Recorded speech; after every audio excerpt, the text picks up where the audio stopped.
जय बाबे दी, जय माता दी, जय लखदाता दरबार लुधियाना, जय गुरु गोरखनाथ जी।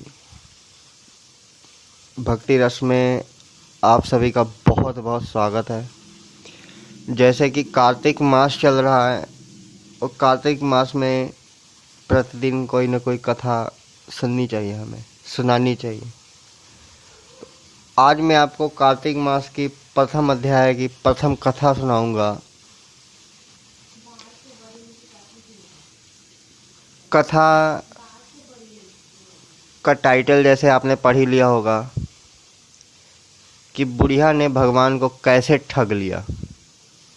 प्राचीन काल में एक गांव में एक बुढ़िया रहती थी। उसकी दोनों आंखों की रोशनी नहीं थी, वो देख नहीं सकती थी, मगर वह भजन कीर्तन और भगवान में बहुत विश्वास रखती थी। वह खाना खाए या ना खाए, पानी पिए या ना पिए, मगर वो सबसे पहले उठ के भगवान को भोग लगाना, भगवान की सेवा करना, भगवान का सिमरन करना बहुत किया करती थी। भगवान में बहुत ही ज़्यादा विश्वास था। एक दिन भगवान स्वयं प्रकट होकर उससे पूछते हैं कि मैं तुम्हें कुछ वरदान देना चाहता हूँ, बोलो तुम्हें क्या चाहिए। तो बुढ़िया बड़ी सरलता के साथ बोलती है कि आपने मुझे दर्शन दे दिया, यही बहुत है, मुझे कुछ नहीं चाहिए। भगवान ने फिर उससे कहा कि मैं तुमसे बहुत प्रसन्न हूँ, मैं तुम्हें कुछ देना चाहता हूँ और बताओ मैं तुम्हें क्या दूँ।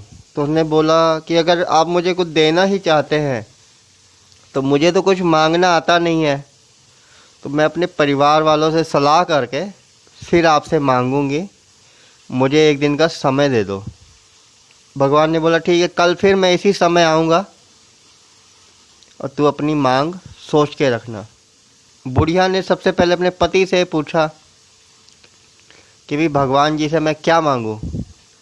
तो पति ने बोला तू मेरा स्वास्थ्य मांग ले कि मेरा पति ठीक हो जाए। बुढ़िया ने अपने बेटे से पूछा तो बेटा बोला कि तू पैसा मांग ले। बुढ़िया ने बहू से पूछा तो बहू ने बोला कि तू पोता मांग ले। बुढ़िया ने परिवार के सभी सदस्यों से पूछा तो किसी ने कुछ, किसी ने कुछ, सभी ने अपना अपना दिल का और अपनी अपनी सुविधा अनुसार बुढ़िया को बताया कि तू ये मांग ले। बुढ़िया ने सोचा ये सब तो अपना अपना मांग रहे हैं, मेरे लिए तो किसी ने भी नहीं सोचा, और मैं भी मांगू तो क्या मांगू। इतने में बुढ़िया को ख्याल आया कि क्यों ना वह एक पड़ोस में रहने वाली महिला से सलाह ले कि वह क्या मांगे। बुढ़िया वृद्ध महिला अपने पड़ोस में रहने वाली महिला के पास गई सलाह लेने। तो उसने कहा कि सब लोग अपना अपना मांग रहे हैं, तो तू अपनी आंखें क्यों नहीं मांग लेती है, और तुझे चलने फिरने में दिक्कत होती है, घुटनों में समस्या है, तो तू भगवान से बोल कि तुझे चलने फिरने में समस्या भी ना हो और आंखों की रोशनी भी आ जाए। बुढ़िया ने रात भर सोचा और फिर सुबह भगवान का भजन कीर्तन करने लगी, भोग लगाने लगी, तो भगवान स्वयं प्रकट हुए। तो भगवान बोले हाँ भाई, सोच लिया तूने क्या मांगना है। तो बुढ़िया बोली हाँ मैंने सोच लिया, मुझे क्या मांगना है। भगवान ने बोल क्या मांगना है। बोली मुझे एक ही वरदान चाहिए कि मैं सदा सुहागन रहूं और सुखी रहूं, और मैं अपने पोते को सोने की कटोरी में दूध पिलाती रहूं। भगवान ने उसकी जब ये सुनी तो भगवान हंस पड़े, बोले कि भाई तूने तो मेरे को एक ही वरदान में सब कुछ मांग लिया। भी जब तू सदा सुहागन रहेगी तो तेरा पति ठीक ठाक रहेगा, और सुखी रहेगी तो परिवार तो सुखी सब संपन्न रहेगा, तभी तो तू सुखी रहेगी। और बेटे को तेरा बेटा नहीं हो रहा तो तूने पोता भी मांग लिया, और सोने की कटोरी में दूध पिएगा तो इसका मतलब लक्ष्मी भी मांग ली। बुढ़िया ने हंसते हुए कहा कि मुझे तो मांगना नहीं आता, अगर आपको देना है तो दीजिए, अन्यथा मुझे आपके दर्शन हो गए और कुछ नहीं चाहिए।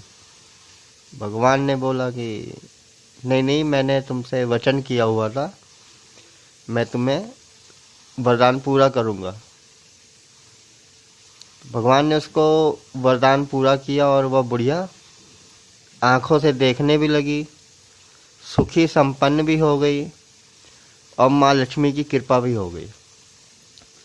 तो कहने का अर्थ ये है कि भगवान पहली बार तो आते नहीं हैं।